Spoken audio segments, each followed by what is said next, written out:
Good morning, everyone. How are you today? I hope you are well and good right now. I am Nikki Vanessa Shooting, your teacher for reading and writing skills. Welcome to our class. Welcome for the second semester.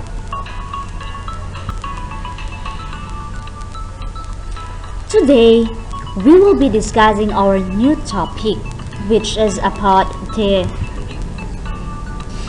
critical reading, the implicit and explicit information.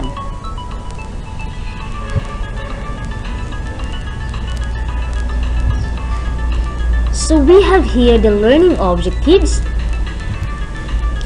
At the end of this lesson, you should be able to: first, you have to identify and differentiate explicitly and implicitly stated claims of fact, facility, or fallacy or value, and determine proof requirements in establishing claims. And then the last one, you have to analyze claims and textual material.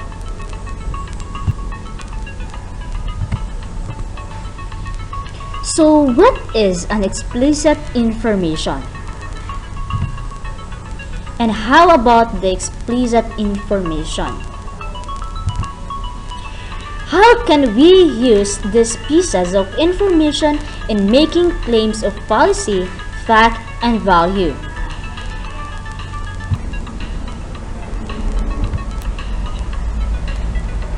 Critical readings leads to significant understanding.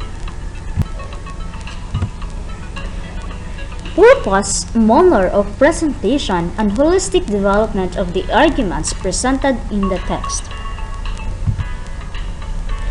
To properly evaluate the ideas you have gathered while reading, you must be able to know the different kinds of information, which are explicit information and implicit information. So, two kinds of information. Number one is the explicit information.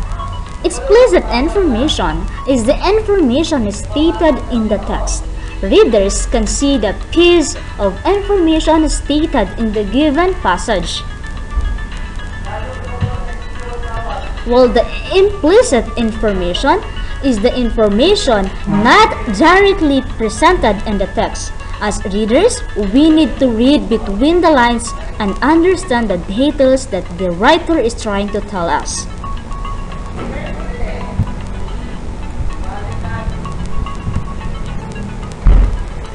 Sometimes, we read because we need to perform a particular task after reading.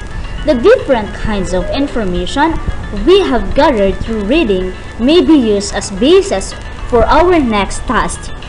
We can sufficiently discuss our opinion depending on the evidence that we have collected from the text we have read. Proofs or claims can be used in the type of presentation or argumentation that you wish to do.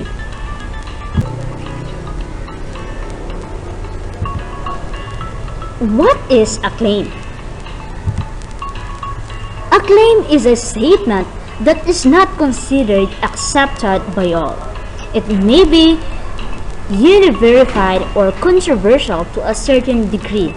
It is usually related to one side of the issue. It is called a position. It is argumentative and specific.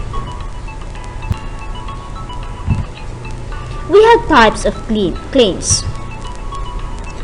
Claim of fact or CUF. Claim of facts related to a statement that can be easily verified, not dependent on the person's preference.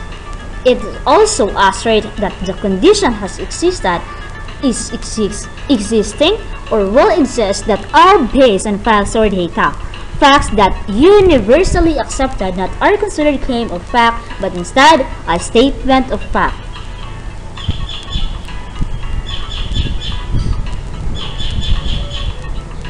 Types of factual claims: generally objective. Number 1, the factual or historical. Number 2, rational or causal connections. Number 3, predictive. Proof requires: number 1, sufficient and appropriate grounds. Number 2, reliable authority. Number 3, recent data. Number 4, accurate typical data. And then clearly defined terms, no loaded language. And then the last one, a clear distinction between fact and inference. So we have here the table of claim and statement of fact. For the claim of fact, Earth is warming rapidly. The second one, probably other international courts will side the Philippines too. And then probably other international courts will side the Philippines too. And then generally obesity caused health problems. And then the probably aliens exist. Those are the claim of fact. While the statement of fact, probably Santa Claus is real. Typhoon Carina intensifies its speed and rain volume. The first Philippine Mindanao president is Duterte. That is inevitable. And then Neil Armstrong was first man to step foot on the moon. So there is the difference between the claim of fact and a statement of fact.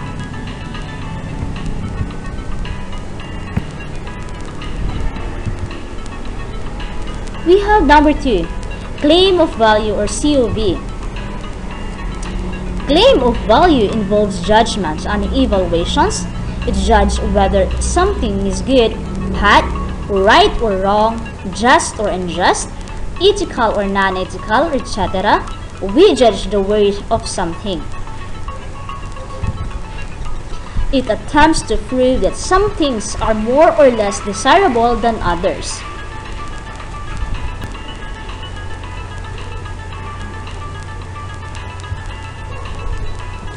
Proof requires: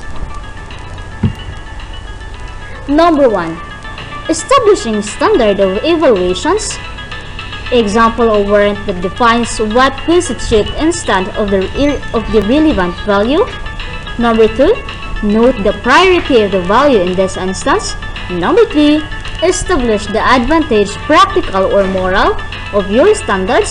And then, number 4, use examples to clarify abstract values. And then the last one is credible authorities for support.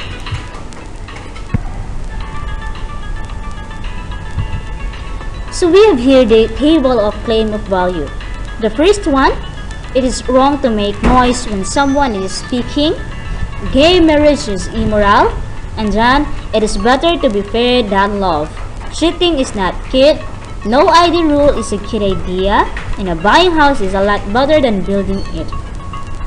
Okay, so these are the example, or these are examples of claim of value.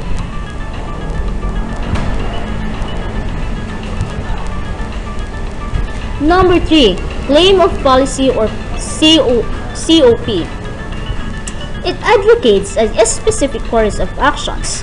It asserts that specific policies should be instituted as solutions to problems.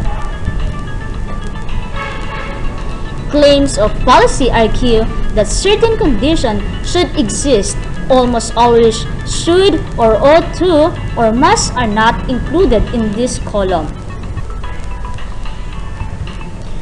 Proof requires: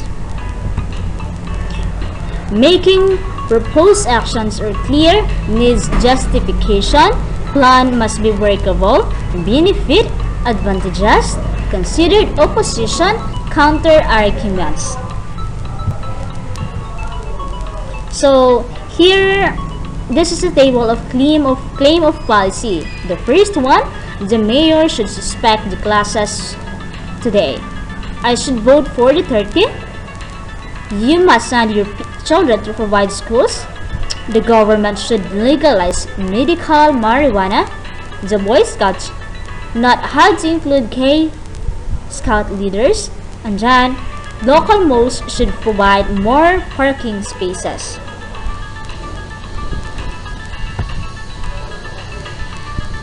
So that's all. Any questions, clarifications, additions?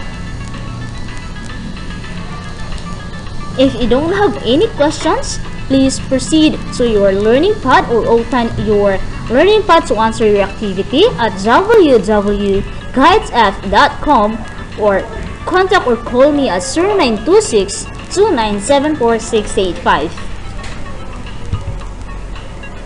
Thank you and God bless.